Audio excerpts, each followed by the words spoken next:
In my last two videos, I explained what I mean by the term independent scholar and why I think leaving the university system is the best option for many individuals with PhDs. In this video, I want to suggest 5 ideas that provide a more specific explanation of what it means to be an independent scholar. Here's the list. First, getting a PhD can be worth it, even if one never obtains academic employment.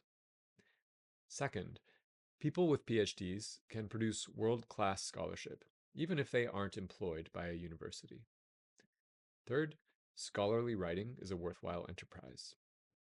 Fourth, we need new open source platforms for publishing. And fifth, we need new open source platforms for teaching. So let's talk about each item in more detail. First, getting a PhD can be worth it even if you never obtain academic employment. I once heard someone lament that they worried about not being able to use their PhD as a faculty member. I've had the same thought myself, but I also wonder if this is the right understanding of what it means to use a PhD. What if we think of a PhD not primarily as job training, but as training in the practices designed to cultivate certain goods internal to those practices? In using the language of practices and internal goods, I'm drawing on the work of philosopher Alasdair MacIntyre. To illustrate the difference between internal and external goods, MacIntyre offers the example of a child being rewarded with candy for learning to play chess. Candy is an external good relative to the game of chess. But chess also has internal goods, things you can get only by playing chess. MacIntyre says that these goods can only be identified and recognized by the experience of participating in the practice in question. Those who lack the relevant experience are incompetent thereby as judges of internal goods. In other words, MacIntyre is saying that if you've never played chess, it won't just be impossible to acquire the goods internal to chess. You won't even know how to evaluate or make sense of those goods. To unpack MacIntyre's chess example further, in asking about the internal goods of chess, one is asking about what makes chess good, aside from other external factors. There are all kinds of associated goods one might imagine, such as chess awards, chess grants, chess publications, chess schools, endowed teaching positions for chess masters, chess clubs for disadvantaged children, chess competitions to fight climate change, and so on. Each of these goods has its place, but none of these goods are the internal goods of chess itself. It would be tragic if we lost sight of the actual joy of playing chess amidst all the other associated external goods. I want to say something similar about the practices of intellectual life that would ideally be taught in a PhD program, and that I believe are taught in many PhD programs. Getting a job as a professor is an external good relative to those practices. Achieving recognition for one's academic work through awards and grants is also an external good. Other external goods are solving practical problems, such as climate change or inequality. The latter are no doubt very important goods that we should care about, but these goods are extrinsic to the practices of intellectual life. We should be able to identify some goods that are built into the intellectual life, goods you couldn't get in any other way, and that you wouldn't even know how to name or value if you hadn't been trained in the relevant practices. The fact that scholars often leave these goods undefined or unstated may be a result of the fact that we are so preoccupied with external goods, such as jobs and recognition, that we rarely ask ourselves what the internal goods of intellectual life actually are. This failure to ask about the goods internal to the practices of intellectual life seems to lead some academics to feel the need to justify their work in other terms, especially in terms of social impact. That justification in terms of social impact may be necessary, especially when it comes to obtaining funding for one's research. Social impact is also an important good that scholars should care about. But intellectuals should not let the importance of social impact or the need to provide external justification for their work eclipse the goods internal to the work itself. So what are the goods internal to intellectual life? To answer this question, I would start by returning to Pierre Hadot's book, Philosophy as a Way of Life, which I discussed in my first video on this channel. Hadot argues that intellectual life is most fundamentally about self-cultivation. He puts it like this: the philosophical life will be an effort to live and think according to the norm of wisdom. It will be a movement, a progression, though never-ending one, toward the transcendent state. Hadot says that this transcendent state is fundamentally a consciousness of inner freedom. I'm arguing that the primary internal good of independent scholarship is independence in this sense. As I said in the first video of this manifesto, independent scholarship is the practice of freedom. On the most basic level, this is what I mean by intellectual independence. But I would add that there are a handful of more specific practices worth discussing. Some of those practices are things like disciplined reflection, writing, research, intellectual friendship, and teaching. There may be others, but these seem to me to be some of the core practices that belong to the intellectual life. These practices produce internal goods that cannot be achieved in any other way. Each of these practices deserves its own extended discussion, which I will defer to another time.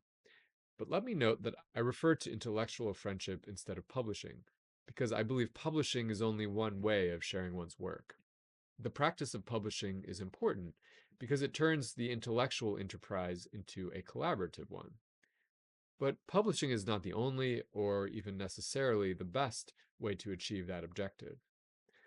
I would argue that intellectual friendship is the broader practice within which we ought to think of scholarly publishing.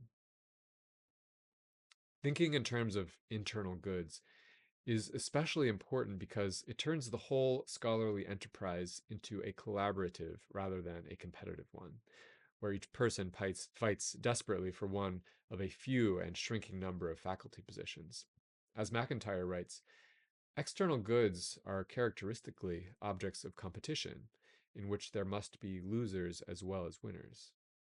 On the other hand, internal goods are indeed the outcome of competition to excel, but it is characteristic of them that their achievement is a good for the whole community who participate in the practice. It seems that failure to see how certain goods are internal to the intellectual life has corroded intellectual life, because it has resulted in destructive forms of competition. Refocusing our attention on internal goods is a needed corrective to the zero-sum competition that characterizes much of academia. Second, I said a moment ago that publishing is a subset of intellectual friendship, but I would like to discuss publishing in more detail because it is an activity that nonetheless involves almost all of the practices of the independent scholar, including disciplined reflection, writing, and research. Publishing is also an activity whose conditions and purpose are not always clear. I will start with the conditions needed for producing scholarship before discussing the purpose. Regarding the conditions, I want to say, people with PhDs can produce world-class scholarship even if they aren't employed by a university. And I might add that people without PhDs can do so as well. Sometimes it might even be the case that one can produce better scholarship when one is not employed by a university. It seems that not a few faculty are held back by constraints on what they feel they can publish. For some, publishing as an independent scholar will be a liberation from those constraints. Of course, those who choose this path will need to carve out time and money for research and writing. But how many professors at universities lack exactly these two things? It seems to me that there is a great deal of time and money to be had outside of academia. Why not go earn money and create time for yourself so that you can pursue your own research according to your own plan? Time and money aside, many of the great intellectuals have lived and worked away from universities. Some did so for part of their careers, others for the entirety. I need only mention philosophers such as Descartes, Hume, Rousseau, Hegel, Kierkegaard, Nietzsche, Edith Stein, Simone de Beauvoir, Hannah Arendt, and Ludwig Wittgenstein. Among scientists, Michael Faraday, Ada Lovelace, Charles Darwin, Nikola Tesla, Marie Curie, Albert Einstein, Rachel Carson, and Jane Goodall are noteworthy examples. My training is in religion, so I would be remiss if I did not also mention Augustine, Catherine of Siena, Martin Luther, Jonathan Edwards, and Dietrich Bonhoeffer. Each of these figures produced field-changing, paradigm-shifting, scholarly work of enduring value during periods of time when they were not employed by a university. Hegel and Einstein released their most famous work before obtaining university employment. Bonhoeffer published some of his most profound writings only after being pushed out of his university position by the Nazis. Jane Goodall never obtained an undergraduate degree, though she later earned a PhD. Nikola Tesla flunked out of college. If this group is any indication, one could say with confidence that being employed by a university is neither necessary nor sufficient for producing groundbreaking scholarly work, even in the sciences. The upshot of these examples is that institutional setting is entirely contingent. Independent scholars should be flexible and open-minded about the institutions they affiliate with. They should also be entirely pragmatic. If an institution will support their work for a time, they should take advantage of the opportunity. But they should leave as soon as it becomes clear that the institution no longer offers what they need to continue working with a sufficient degree of independence. Third, I also want to talk about the purpose of publishing. On this point, I would argue that scholarly publishing is a worthwhile enterprise. I'm surprised how often I hear skepticism about the entire enterprise of scholarly writing, not only from non-scholars, but from those who have ostensibly dedicated their lives to this pursuit. One critique I have heard goes something like this: only a few people will ever read my scholarly work, and most people couldn't understand it if they tried, so why bother?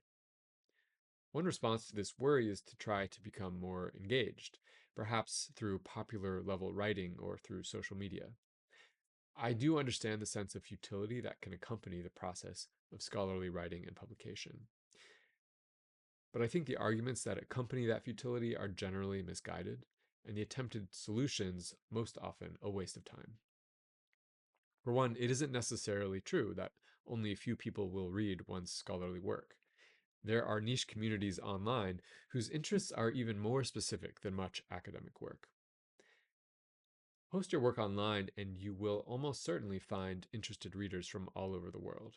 Even better, find conversation partners and share your work with each other. This can be done even if you are not in the same field. I think there is rich opportunity for intellectual exchange through writing, perhaps more than ever before. It is part of the purpose of academic writing and publishing to cultivate communities capable of facilitating that exchange, but we need to write in order for those communities to form. On a more fundamental level, I think we have lost touch with the idea that writing, thinking, and personal formation can be part of a single, coherent, integrated process. Personally, I often write in order to unfold my intuitions, to see where they lead, and to see whether they hold up.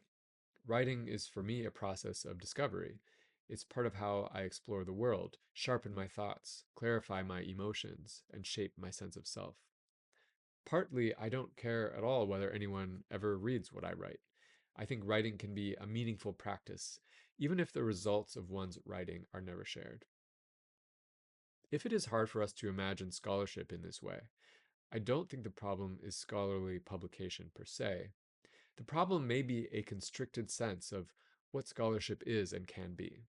Expanding our imagination of what it means to be a scholar is one of the goals of this channel. Scholarly writing and publishing can shape us morally, emotionally, and spiritually in profound ways if we pursue it with those ends in mind. Beyond the question of whether any individual's scholarly writing is important, I also think the collective scholarly enterprise is an important part of contemporary society.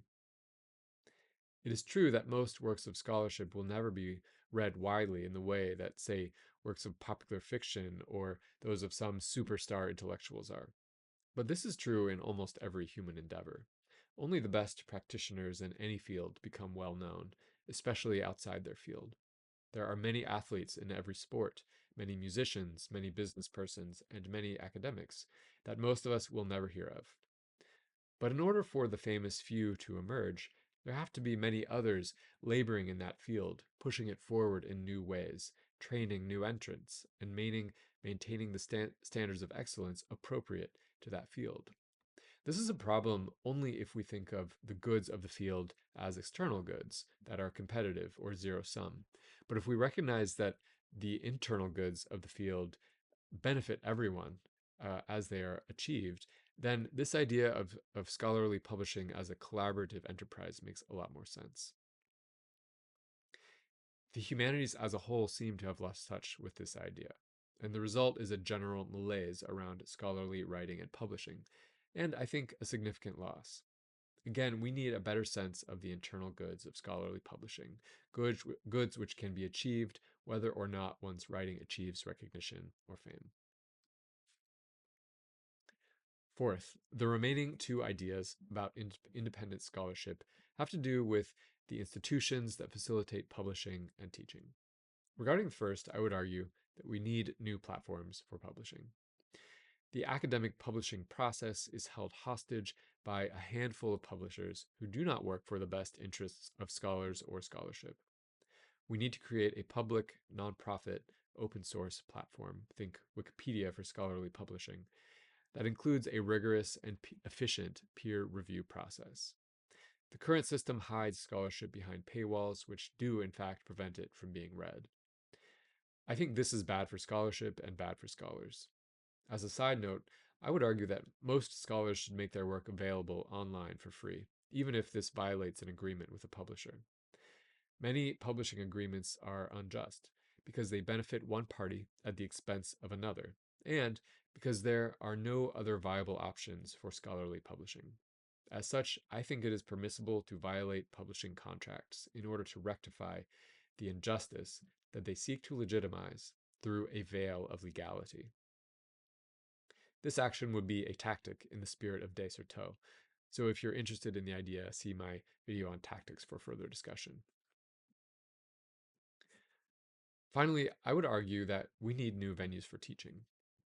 I have some hesitation about endorsing YouTube, even though I use it often both to produce and to consume content. Something about the centralization of control over so much content worries me. That being said, I still think YouTube is probably the best platform currently available for teachers. It is entirely possible, indeed it is likely, that you can make more money creating courses and lecture series on YouTube than you can in many university positions. Not only this, but if you create successful content, you will likely continue to earn money from that content in perpetuity. Many contemporary colleges and universities can't offer anything like this type of income security, even for those with tenure. There's much more that can and should be said about what it would look like to cultivate intellectual independence outside the academy. But these 5 ideas capture some important aspects of the non-academic intellectual life. We might summarize them in the following 5 terms, which to my mind capture the core values of intellectual independence. 1. The cultivation of inner freedom. 2. Institutional flexibility and pragmatism. 3. Intellectual friendship through written and verbal dialogue. 4. Open source publishing. And 5. Open source teaching.